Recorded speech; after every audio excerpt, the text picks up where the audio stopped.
आज आटे के हवाले से एक हमने आप लोगों से बात करनी थी, जो कि पिछले कुछ दिनों से आप देख रहे हैं कि पूरे मुल्क में आटे का रेट बहुत ज़्यादा बढ़ गया है। उसके बारे में आपसे दो चार बातें करनी थी।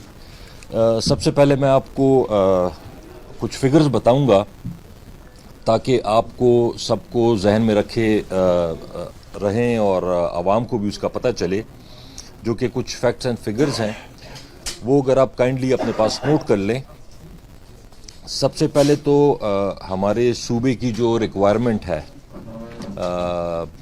आटे की, वो तकरीबन 50 लाख टन है साल की। 50 लाख टन हमारे सूबे में कंजम्पशन होती है आटे की पूरे साल की।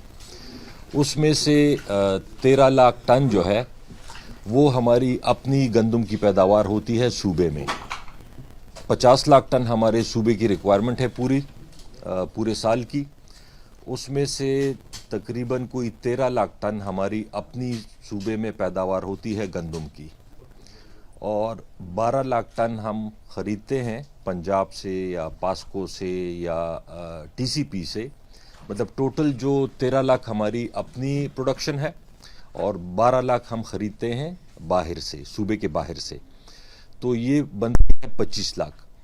25 लाख अपनी पैदावार है या सूबे की, या जो हुकूमत उनको प्रोवाइड करती है, और 25 लाख टन जो है वो गंदम की शक्ल में या आटे की शक्ल में पंजाब से आती है। जो लोग फ्लोर मिलों वाले ख़ुद अपनी गंदम ख़रीद के यहाँ पे उसकी ग्राइंडिंग करते हैं, या दूसरे नंबर पे आटा जो पंजाब से आता है। ये एग्जैक्ट पोजीशन है हमारे सूबे की गंदम की। ज़रूरी बात यह है कि इस वक्त हमारे पास ये सबको पता होना चाहिए, जो लोगों ने एक बनाया हुआ है कि जी स्टॉक ख़त्म हो गया है, स्टॉक नहीं है।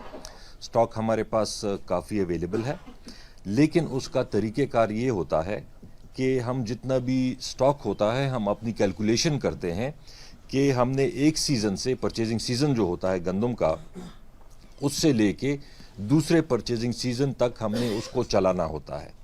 जो हम साल की परचेज़ करते हैं उसे फिर हम डेली के हिसाब से रिलीज़ करते रहते हैं फ्लोर मिलों को। और आपके जहन में ये चीज़ रहे कि ये जो सस्ता आटा है ये बेसिकली गरीब लोगों को, उन लोगों को जो कि अफोर्ड नहीं कर सकते, ये उन लोगों की सपोर्ट के लिए है, ना कि अमीरों के लिए। तो 50% कोटा यहाँ पे हुकूमत प्राइवेट सेक्टर के ज़रिए आता है, वो पूरा करती है, और 50% हमारे सूबे की अपनी जो प्रोडक्शन है, और साथ में जो हम बाहर से लेते हैं उसकी जो क्रशिंग होती है उसके ज़रिए होती है। जो मैंने आपको फिर रिपीट कर रहा हूँ कि सूबे में गंदम के स्टॉक की कोई कमी नहीं है। मसला जो इस वक्त बना है सारा रेट का बना है, और रेट की मैं आपको वजह बता देता हूँ। पहले तो जो महंगाई है वो अगर आपने देखा होगा सिर्फ आटे में नहीं, पिछले तकरीबन साल से हर एक चीज़ में महंगाई बहुत ज़्यादा परसेंटेज से आई है। नॉर्मली तो महंगाई तकरीबन हर वक्त आती रहती है, लेकिन अगर आपने फिगर्स देखे हों, ये कुछ महीने में 30% तक हर एक चीज़ के रेट्स बढ़े हैं। ये अगर इसकी वजह आप देखें कि सिर्फ आटे को या गंदम को अगर फ़िलहाल आप एक साइड पे रख के सारी चीज़ों का देखें, मैटर किस पे करता है या कीमतें बढ़ती क्यों हैं? जब आपका डॉलर का रेट बढ़ता है उससे आपकी इंपोर्ट बढ़ती है, आपका तेल का रेट बढ़ जाता है, बिजली महंगी होती है, उसके साथ जितनी भी रिलेटेड चीज़ें हैं। फॉर एग्ज़ाम्पल, अगर नानबाई को अगर आटा महंगा मिलेगा तो ज़ाहिरी बात है कि वो उस हिसाब से रोटी भी आगे महंगी बेचेगा। तो अगर ये सारी चीज़ें महंगाई अगर आप ऐड ऑन करते जाएं, बिजली की, गैस की, डॉलर की या बाकी चीज़ों की, ट्रांसपोर्टेशन की, हर एक चीज़ में अगर रेट बढ़ते हैं तो उसका इम्पैक्ट ज़ाहिरी बात है गंदम पे और आटे पे भी होता है। इसके साथ जो ज़रूरी चीज़ एक और है वो ये है कि ये 3 फिगर्स आप नोट कर लें। पिछले साल जो परचेज प्राइस थी गंदम की, जो कि हुकूमत गंदम ख़रीदती है, वो थी 1800 रुपये। फिर उसके बाद 2100 रुपये, 2100 रुपये उसका रेट था। फिर इस साल के लिए 2200 रुपये रेट था पिछले साल। اس سال کے لیے جو ہم نے بلکہ پورے ملک نے جو ایک کمبائن فیصلہ ہوتا ہے اس کے مطابق ریٹ رکھا 3100 روپے 3100 روپے من کے حساب سے پنجاب حکومت کے پی حکومت جنہوں نے بھی گندم خریدنی تھی وہ 3100 روپے کے حساب سے خریدنی تھی. گورنمنٹ آف سندھ نے یہ ایک عجیب کام کیا ہے کہ انہوں نے ریٹ مقرر کیا 4000 روپے کا 4000 روپے کا انہوں نے ریٹ مقرر کیا. اب آپ خود اندازہ کریں کہ جو سٹاک پڑا ہوا ہے پنجاب میں وہ اگر آج یہ سمجھتے ہیں کہ آج اگر ہم بیچیں گے تو وہ 3100 روپے کا بکے گا اور اگر ہم اس کو سٹاک کر لیتے ہیں 2 مہینے بعد بیچتے ہیں تو وہ پھر 4000 کا بکے گا. یا سندھ سے بھی پرائیویٹ سیکٹر کا جو بھی گندم ہے وہ سندھ کی طرف جانا شروع ہوا ہے پنجاب سے. تو یہ بہت ان یوزول ریٹ انہوں نے بڑھایا ہے جس کی وجہ سے گندم کے ریٹ میں یہ بہت زیادہ ان یوزول اضافہ ہوا ہے. تو اب ظاہری بات ہے کہ جب گندم کے ریٹ میں اضافہ ہوگا تو اس کے ساتھ پھر آٹے کے ریٹ میں بھی اضافہ ہوگا. تو یہ ایک اور ضروری پوائنٹ ہے. ہم نے اب یہ تو میں نے آپ کو مسئلے بتائے ہیں.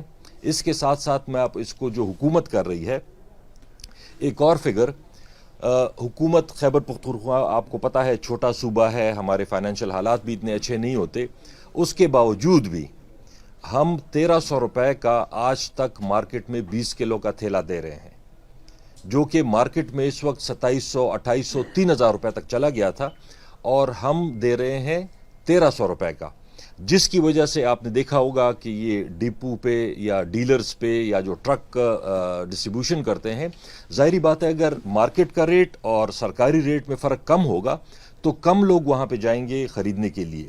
لیکن جب ریٹ ایک طرف 1300 ہو اور دوسری طرف 3000 تک پہنچ جائے تو ہر ایک آدمی چاہتا ہے کہ میں سستا آٹا خریدوں, جس کی وجہ سے اس پہ رش پڑتا ہے, اس میں بد انتظامی ہوتی ہے, اس میں پرابلمز پیدا ہوتے ہیں.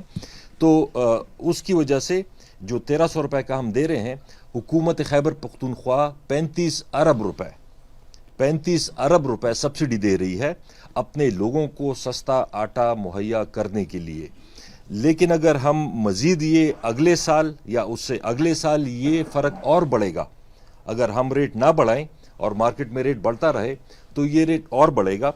ہم نے یہ فیصلہ کیا ہے, کل چیف منسٹر صاحب کی چیئرمین شپ میں ایک میٹنگ ہوئی جس میں food secretary, home secretary, police department اور باقی سارے ریلیٹڈ ڈپارٹمنٹس تھے, جس میں یہ فیصلہ ہوا ہے کہ ہم کل تک 5000 ٹن ڈیلی کی ریلیز کر رہے تھے, 5000 ٹن, اس کو ہم آج سے بڑھا کے 30% بڑھا کے ہم 6500 ٹن ڈیلی کی ریلیز کریں گے انشاءاللہ, جس کی وجہ سے کافی حد تک یہ جو ایک بحران بنا ہوا ہے ریٹ میں آپ دیکھیں گے اگلے 2-3-4 دن میں اس میں انشاءاللہ کافی حد تک کمی آ جائے گی. پنجاب نے بھی وہ ڈیلی ریلیز کرتے ہیں 23000, انہوں نے 23000 سے بڑھا کر اس کو 26000 کیا ہے. تو اس کی وجہ سے بھی آج میں نے صبح دیکھا ہے کہ ریٹ کم ہونا شروع ہو گیا ہے. تو ایک تو یہ ہمارا جو انشاءاللہ یہ آج سے جو ڈیلی ریلیز زیادہ ہو جائے گی, 30% زیادہ ہو جائے گی, جس کی وجہ سے انشاءاللہ یہ ریٹ کم ہونا شروع ہو جائے گا.